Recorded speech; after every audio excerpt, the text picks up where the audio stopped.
is discussion of blanket Crockett Road easement article. So back to the Crockett Road, there is another house that is going to be looking in the very near future to install, if they haven't already, a well on the other side. They own on both sides of the property, as most of those houses do. And to maintain the 100-foot buffer between their septic and their well, they're looking to put their well on the other side. So they're going to be looking for an easement to cross that road. Since then, another resident has come forward and indicated that they'll be looking to put a garage up on the other side, and they too want to put water line across it and electric. And there are already one crossing on that road that did it many, many years ago, and there isn't an easement for it. So speaking with the town manager, he directed me to town council to get some advice on the best way to handle this. And town council said it's not something that's very ordinary, but when you're only considering one road, we could draft an article that allowed town meeting to authorize the board to going forward without future town meeting authorizations to address all of these issues. And that's what you have in your packet. Is from KP Law. It's an article that basically would allow this board to consider future easements for utilities, including electric, water, wastewater. I understand the need for this because, of course, sitting on the Board of Health, you know, most houses are right on the lake, and there's all sorts of requirements for setbacks and everything else on the lakes. And I personally, if their septic has to go across the road, as long as they own both parcels and will own both parcels in perpetuity, we're not creating new parcels. I would be in favor of that because I do think, you know, most of those houses are old. Most of those were just summer cottages, and now they're year round. And pretty soon the whole road will be done, you know. And it's specific, just, we don't find this situation anywhere else in town, no. Which is, I think, why KP Law was amenable to putting something together, because it was just for this one road. So we're not really opening up a can of worms. How many houses are there that are on both sides of it? Off the top of my head, I don't. Is there a lot of? Actually, I looked at that. Say there's probably 20, 30. Really? Yeah. I mean, it's there's a certain point at Crockett Road where all of the homes above that have parcels on either side. On either side. So it was a bigger number than I was. It's the vast majority of the street, am I right? That most. Yeah, like I said, there's a point at which every house has property on either side. My recollection, I was looking at there's at least 20 probably. Wow.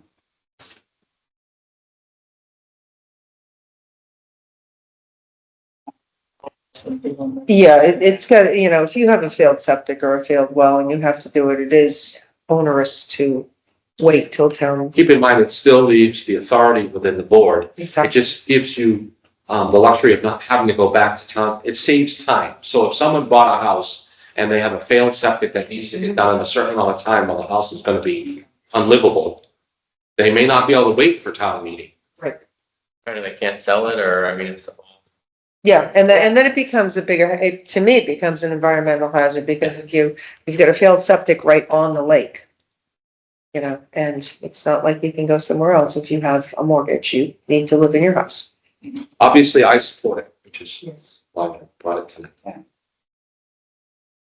Do you have any questions? Any further I questions? don't have any questions Well, about the GIS maps. Do I hear a motion? Move that the select board vote to place the article entitled Conveyance of Easements of Crockett Road for Utilities as drafted by town council on the fall special town meeting warrant. Second. All in favor? Aye. Unanimous. E. Request for sewer system operation and maintenance plan articles. We recently received a sanitary sewer system inspection. In the board's packet is a copy of the inspection report. And it was performed at all the worst time. Only had 2 employees running the plant at the time because of vacation, illness, family medical leave situations, and a vacancy. Like, I was down to full-time hours the day that that it was inspected. So obviously in the report that is reflected. There are some items that are noted in here. Great deal of it falls within our capital plan, and they noted that it's in our capital plan and recognize that it's stuff that we already have in the works. You can see that on number 3, as they go through A, B, C, D, E, F, and G, you can see where they know included in CIP. So they're aware that the majority of the stuff we've already identified, and we have a plan, which is what they're most interested in. Be corrected. For members of the board, that letter is under agenda 6D, sanitary survey discussion inflow and infiltration.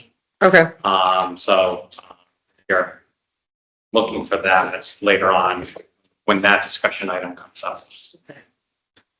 let's go back. Good map, Dennis. Take this home with me. So one of the things, there are some deliverables in here that are important. The board also has a copy of my response to the DEP, where I basically identified some of the issue resolutions and asked for some increased time for 2 in particular. So one of their items of deliverables in there was ongoing with the I&I. And we already have the next phase of the I&I. It's in your packet. It looks like this. And this is being delivered before, I think next week or the week after. So before the September 30th date that they put in the letter, this is going to them. And it shows that we've done the smoke testing, we've done all the things that we promised to do, and we're onward and upward to the next stage of it. Okay. So that'll satisfy that. Capping plan has already been addressed. They are insistent upon a 7 full-time employees. And when we have 1 vacancy that's empty, when that's filled, and my current superintendent position that's vacant, filled, we'll be up to 7 full-time employees in the water and wastewater division with the clerical staff. Includes the clerical. And I made sure that I told them that. 6 people in the plant and 1 clerk. That's in my office. I made sure that the DEP was aware of it. They accepted it. They also accepted the extension that I requested, giving us time, because 2 of the deliverables include an update to our O&M. So our operation and maintenance manual, which is last updated in 1999. It's a booklet about the same size as that one for the wastewater treatment plant only.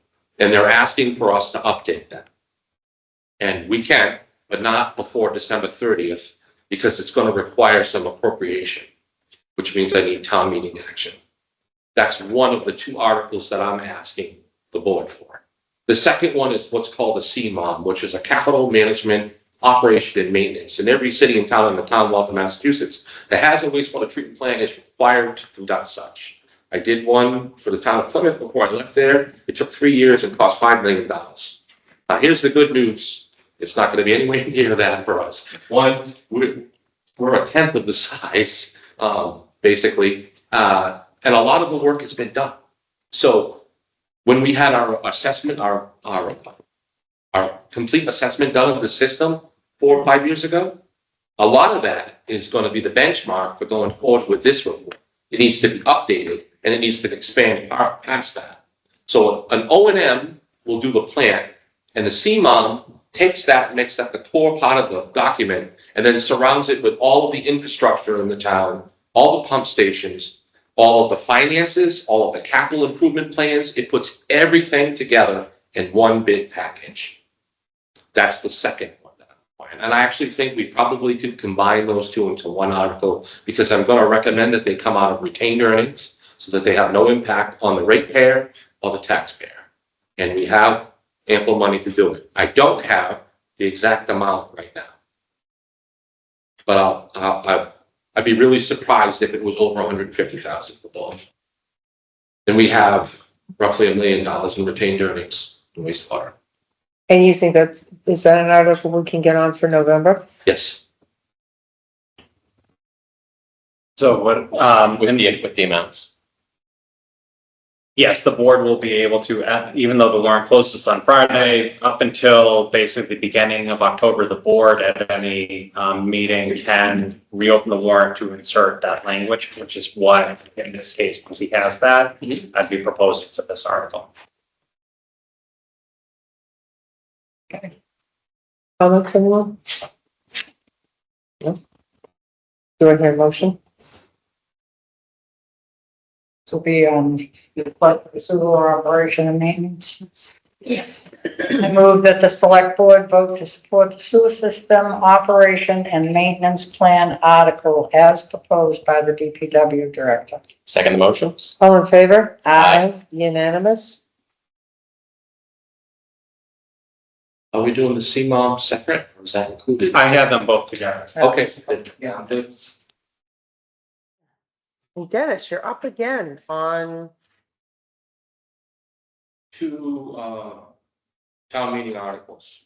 yes, So we talked about them during the last meeting, okay, but we did not have dollar amounts at that time, so it seemed only prudent that we just breeze through them again and talk about the actual funding associated. okay, So as a refreshment, this is for, the first one is for, continuing our engineering services with Ty and Bond for finalizing the design of water and wastewater infrastructure in the pump station for Governor's Landing. If you recall, we had a $275,000 grant which funded the majority of the contract. Unfortunately, when we executed the contract, we did not know where the pump station location was going to be. And we did not know what the permit fees and MassDOT's fees were going to include.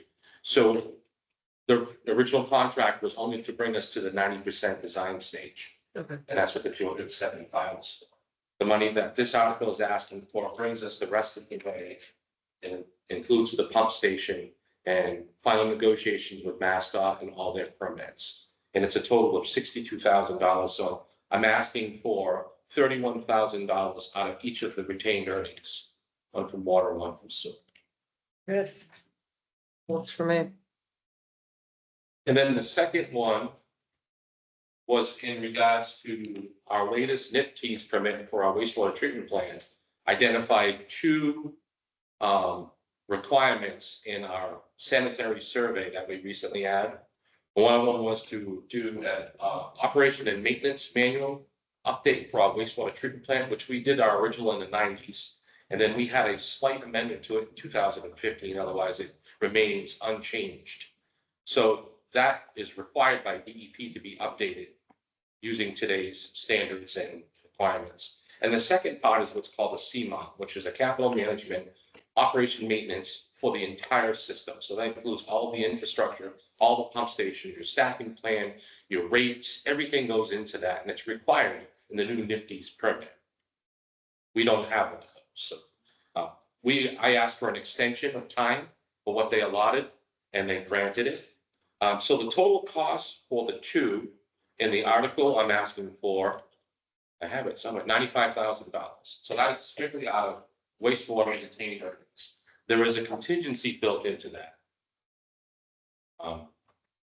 Because this is, we're starting from scratch with this one. So I didn't build a contingency into the 62,000 because we're just about to cross the finish line. So all of our costs are fixed and we know what they are, there's no surprises. This one, we're starting from scratch. So when they get involved into the evaluation of all of our infrastructure, and pump stations and everything they're gonna do, I put a contingency like we normally 15% and everything.